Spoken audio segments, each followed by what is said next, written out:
We're always told to trust the data, right? But what happens when the data is actually a lie? In a world that's literally built on information, we're going to explore what happens when that very foundation is intentionally cracked. Using the incredible research of Dr. Yogesh Malhotra, let's figure out how to survive when data becomes a weapon. Okay, let's just start with something that should stop you dead in your tracks. During a global pandemic, scientific reports published in the most respected, top-tier journals on the planet had to be pulled, retracted. Not because of some honest mistake, but because the data was deliberately manipulated. And why? You guessed it, human motivations. We're talking incentives and rewards. This wasn't just some isolated oopsie. This was a massive warning sign that the very systems we trust for knowledge can be corrupted from the inside out. And this, right here, is the central question we're tackling. I mean, think about it. If the scientific journals we're all taught to see as the absolute gold standard can get it so wrong, what does that mean for the rest of the information we consume every single day? How can any of us possibly find the real truth in a world just swimming with weaponized information? To even begin to answer that, we first have to wrap our heads around the new environment we're all operating in. This isn't just about information anymore. It's a full-blown battleground. Now, this quote originally came from the world of high finance, talking about complex models. But Dr. Malhotra argues it is high time we apply this exact same level of professional skepticism to absolutely everything we see. We have to fundamentally shift our thinking. So instead of asking, is this data right, we need to start asking, okay, how is this data wrong? Who benefits from it being wrong? And can I still find a way to use it? And that big shift in thinking leads us straight to this critical concept, adversarial capitalism. This is not your standard friendly market competition. No. This is an environment where unseen adversaries are actively, intentionally, and very skillfully corrupting the data we rely on, all for their own gain, whether that's just raw profit or, geopolitical power. So how on earth do we begin to fight back in an environment like this? Well, Dr. Malhotra gives us a really powerful framework to help us tell the difference between raw, easily corruptible data and something way more resilient and way more useful. Think of it like a 3-level hierarchy. At the bottom, you've got data. This is just the raw ingredient, like yesterday's sales numbers. It's backward-looking, it's static, and honestly, it's super easy to fake or manipulate. Next level up is meaning. This is what we do with the data. It's our human interpretation.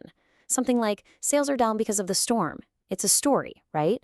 But that story is still vulnerable to our own biases or worse, to social nudges. And finally, at the very top, the goal, causal truth. This is the master plan. It's forward-looking. It's, okay, next time a storm is in the forecast, we're going to automatically activate a delivery discount. See the difference?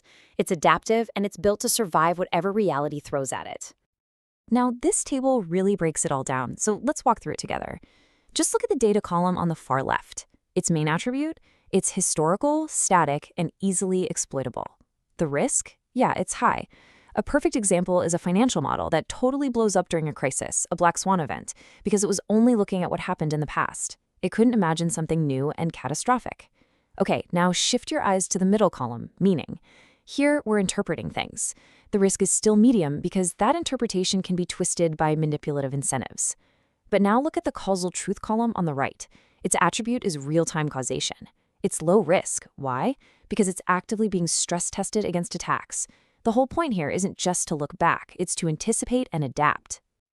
Now, to really get how we got here, you have to realize that these tactics, they're not new. Not at all. The playbook for today's digital misinformation was actually written decades ago. That's right. Long before we had social media bots and algorithmic trading, corporate spies were perfecting the art of data deception, all to get a leg up on their business rivals. And this just lays out their core tactics perfectly. Planting fake data to throw your competitors off. Creating a fake consensus by feeding the same lie to a bunch of different places. Using sneaky deception like phantom interviews to steal information. Does any of this sound familiar? It should, because these are the exact strategies being used on a global scale on the internet today. Even this idea of blowback, where your own lies eventually circle back and pose in your own intelligence, that is a massive problem in our modern online echo chambers. So let's fast forward and see exactly how that old playbook is being deployed on today's massive information battlefields. Let's start with finance. The promise was that big data would create these perfectly efficient, fair markets for everybody. But the reality? It's a world of predatory algorithms, often built by a nexus of Wall Street and Silicon Valley, that exploit historical data to create flash crashes and pump and dump schemes. Just think about the whole GameStop frenzy. They're built to extract value while creating chaos, and it's all based on corruptible, backward-looking data. And what about social media? The promise was so beautiful, wasn't it? Connecting the world, sharing knowledge. The reality is, platforms designed to reward outrage with engagement. They use these behavioral nudges not to help us, but to manipulate us, creating these insane echo chambers where falsehoods just get amplified over and over until they feel like the absolute truth. It's the old false confirmation tactic, just supercharged by algorithms. And at the geopolitical level, the promise of a global information society has been twisted into a whole new kind of battlefield. Nation-states are using these exact same disinformation techniques for cyber warfare to gain geopolitical leverage and to attack the very fabric of open societies. So, here's the crucial point. This is no longer just about somebody stealing your data or violating your privacy. It's about something much, much more fundamental. It's about control. Dr. Malhotra uses this military concept of command and control, or C2. What is that? Well, think of C2 like your body's immune system. It's what identifies a threat and decides how to respond to keep you alive and healthy. So when adversaries feed us bad data, they're not just lying to us. They're actively attacking our C2, our fundamental ability to make good decisions and control our own destiny. So how do we start to regain that control? Well, the first step is something called adversarial C2, and it means you have to start thinking like the enemy. You have to proactively attack your own beliefs. You have to question your most trusted sources. You have to find your own weaknesses before they do. You literally have to hack yourself first.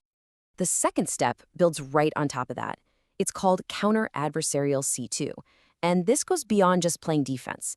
This is about building active, adaptive systems that are specifically designed to neutralize threats in real time and to defeat these adversarial attacks as they're happening. Okay, so how do we actually get there? How do we build systems, and really a society, that can operate on this higher level of causal truth? Dr. Malhotra lays out a three-part strategy. First, we have to audit the incentives. We need to start asking who benefits when the data is wrong, and build systems that have acceptable thresholds for error. Second, we need real-time validation that anticipates manipulation, not just reacts to it after the fact.